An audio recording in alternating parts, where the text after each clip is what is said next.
I'm here today with the legendary Vincent of Vltimas to talk about Epic, the brand new record that comes out March 15th on Season of Mist. How's things going with you? Going well. Just excited to finally get this record out. We've been working on it for a while. And speaking of working on it, when it comes to hard work and the challenges that comes with making new albums, where does this album rank for you amongst all the ones that you've worked with? Well, goodness, I mean, you know, making music is what I do and it's what I love. So when you have a passion, it's hard to quantify. Um, this is what I do. So, I mean, there's various and sundry challenges to making records, from as long as I can remember. It's just the main thing is just to get in there and get after it, listen to your partners, and be unique and be original, and make sure that there's plenty of magic in the music. Do you enjoy the process of working on a new album like this, going through all the different little subtle nuances that goes into making an album? Absolutely. I'm at a point in life where if I don't like what I'm doing, I don't do it. So this is a love and a passion for me that it's been there since as long as I can remember, and it'll be there until I can't be me anymore. When you're making a new album, do you listen to anybody outside of your camp? Do the fans comments in terms of expectations that they have of what the new album should be in their minds and what it should deliver? Does that play a role for you at all? Never has. That makes things easier. Well, I don't know that it makes things easier. When we're creating, we kind of hunker down and isolate ourselves and be, we're quite introverted as a group. So no distractions, no extra people around. We just, create an atmosphere and an environment that's conducive to getting done what we want to do, and we just let the energy flow. And that is what's worked for me since the very beginning. So I think that's and then that way you get a more honest approach as to what are the various personalities, the unique personalities that you're working with. If you're busy listening to other people and thinking, maybe we should sound like this or sound like that, that's never crossed my mind. The only thing that I do is, like I said, get in a room with my partners and let the energy flow. Did you take a similar approach from the debut record to the sophomore, or do you look at new records as an opportunity to try new things and change a few things as you go along? Well, I mean, life is a continuum, and so is the art that's expressed out of anyone's life. We started working on stuff, and we work on it, and there's several songs that we recorded that we said maybe not, but we narrowed it down to what we felt like was a really good sort of representation of where we're at now, and there's a lot more to come, I promise you. This album, not because the title of the record is epic, but this album has a very epic sound to it. And when it comes to death metal, you don't always get that sense of epicness out of the sound. You get a sense of brutality, obviously heaviness, but not necessarily epicness. How are you able to add that aspect to the sound of the band without losing anything as far as the heaviness and brutality that still comes with it? Well, so again, I have to go back to, there's strong personalities in this band. People who have been doing this for decades, and each of us have our own sort of signature way of doing things, and and it's unique. So you combine that, and you never know what's going to happen. I mean, mood and time of day and various things that are happening in people's individual lives, all of that I think comes out in the art. as it should. So we talk a lot, we listen to each other, we swap ideas back and forth. I mean, no idea is a bad idea. We try anything that comes up, say, oh, maybe we try this out, let's try it.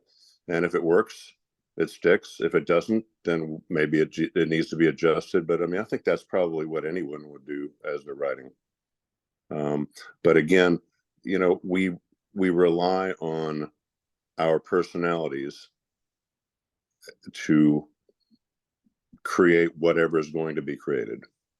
Are you involved, or is the band involved in the production side of things in terms of how you want the album to come out, the sound, the essence of the record, so that nothing gets lost? Oh, of course, yeah.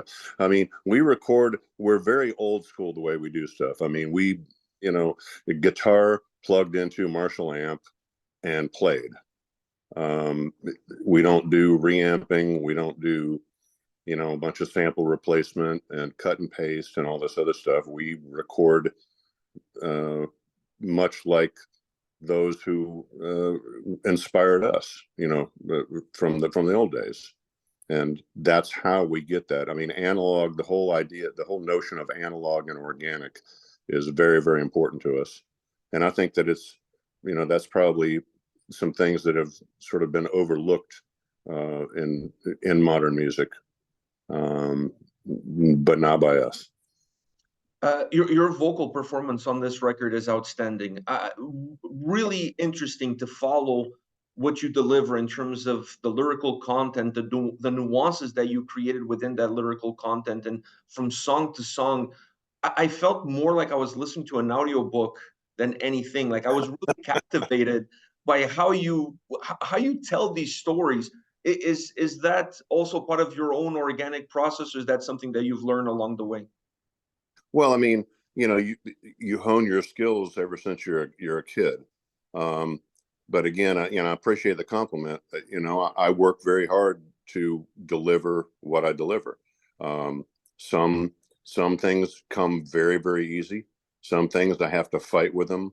Some things, I experiment a little bit, and I'll go in and sing a song 4 or 5 times, and listen back to the different takes, and say, okay, this here's where I want to be, and then I go in and do it, in like one continuous thing, to where it has the breath, and it has the the passion that comes with single performances, as opposed to, you know, just jamming stuff in there and chopping it all up. I mean, every now and then I'll miss a word, or I'll mispronounce a word or something, and I need to go in and redo a line. But I really try to have the the consistency of a performance, because I I feel that, and I feel like people hear that. So it's just like the emperor's new clothes. I'll walk in the studio and just naked, and just push out everything as robustly and as organically as possible. The theatrical side that I was captivated by, I thought it played such a huge role, because it also plays into the whole atmosphere, the very dark atmosphere of the record. Is that a side of music that would entice you to one day perhaps follow that path and do something along more of the theatrical lines, maybe do some Broadway? I don't know about Broadway, but I mean, I do enjoy theater. I enjoy old films. I enjoy, perhaps the Hammer horror collection, stuff that is grainy, stuff that has this, kind of feel to it. And of course, I mean, I'm a big Alice Cooper fan as well. So, I mean, he's done it, kind of in his way. I don't know. There certainly is some thought that could go into that. Um, to go in that direction is so expensive. So, for me, everything starts with the music and the delivery of that music. And if there are things that we can find that will, if, in furtherance of the entertainment value of that, then so be it. for those out there that are huge fans of yours, of your career, everything that you have done, and they want to not necessarily emulate you, but they want to pick up the mic and carry the torch, what would be the biggest advice that you could give them as a vocalist in terms of what they should do to harness their maximum strength vocally? Well, that's a tough question because I've there's a whole bunch of singers, obviously, that I've met in various bands over my years of touring. Um, Not everybody looks at things the same way that I do, which is fine.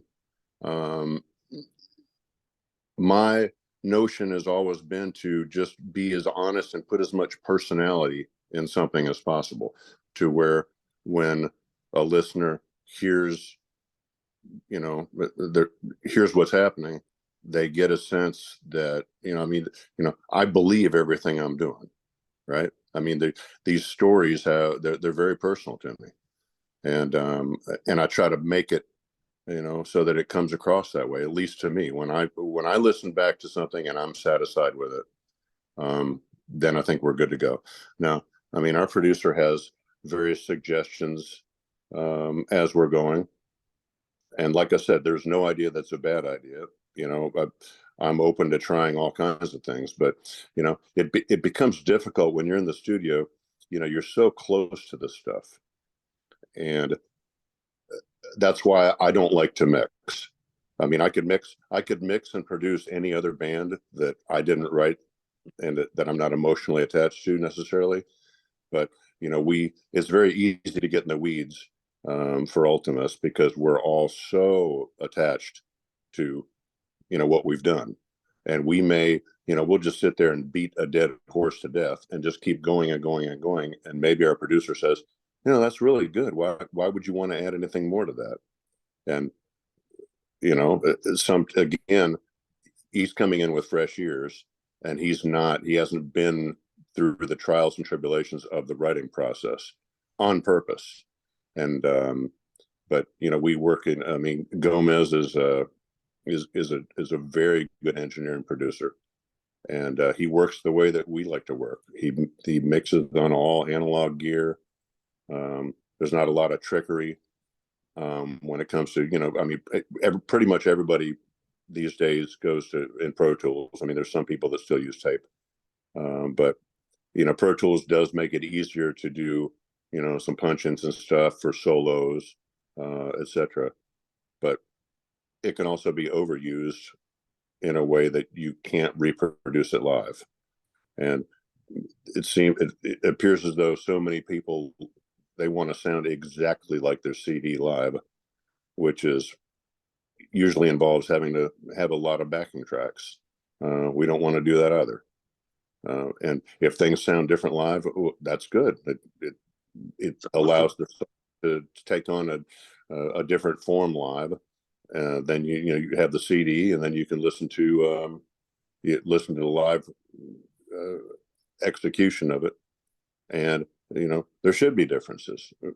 I like it when I go to see a band and there's differences. Some different things, maybe a little bit more minimalist. Maybe there's breakdowns. There's additional things that folks do, and I appreciate that as being a fan of music. So. How much of the live side of things goes into your consideration when you're writing these songs? Do you think about what the outcome is going to be, or how you're going to deliver them then? Well, actually, we have a tour that begins in March. None of the tracks from this record have ever been performed live. So, yeah, I mean, I've been thinking about it. Allowing to, just dreaming and imagination to, how to sort of deliver some of the stuff. But it won't be difficult, I don't think, because, like I said, everything is so personal to me, really to all of us. That I'm expecting that it'll all come together very nicely. And speaking of touring, I'm seeing you guys for the very first time. I'm super excited in Norway at Inferno. You guys are performing there. We're traveling. My son and I were traveling from Canada all the way to Norway, and we're looking forward to this performance. I know you haven't thought about much, but Are you going to put a lot of this new material on the new set list? Yes, sir. That is great news for me. I love it. I love it. I think it's going to be a fun experience in Norway to see you guys perform. And this brings me to my last question. You know, you mentioned experience. You mentioned knowing what you want to do. You have that experience and you have that know-how. But have you ever taken the time to look back and perhaps think, which album do you feel like things turned for you, where you can say that this record changed everything as far as going forward as a vocalist is concerned? Wow. I mean, that's not a bad question. Let me think about it for a second. Uh, so, like I said, I mean, life goes on. You gain more experience. I mean, hopefully, you know, something new that you've done can, you know, bring some new things to the table, or you're better at something. You know, practice makes perfect, as they say.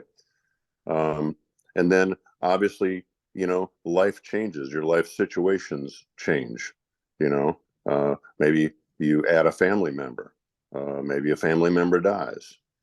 You know, all of these things, all of these influences that come affect the art, whether we want them to or not.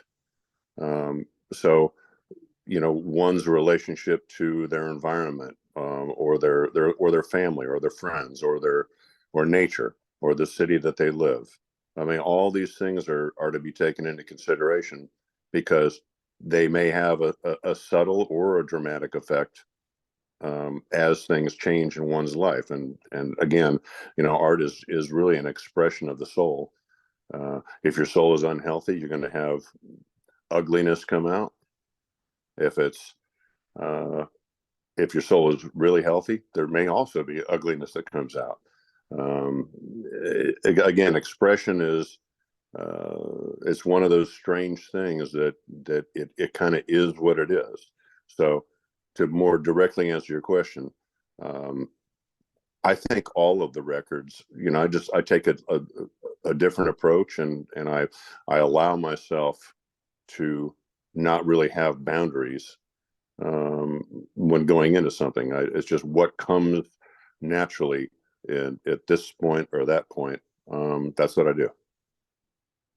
Well, David, thank you very much for your time, and this was an absolute pleasure and a blast. Definitely one off of my bucket list to talk to you about music. I'm looking forward to your set in Norway. I hope you have safe travels, and I'll see you there. Sounds great. I appreciate your time, and thank you for your kind words, man. Look forward to Thank, meeting you. thank you very much. All the best. Bye. Thank you. Bye-bye.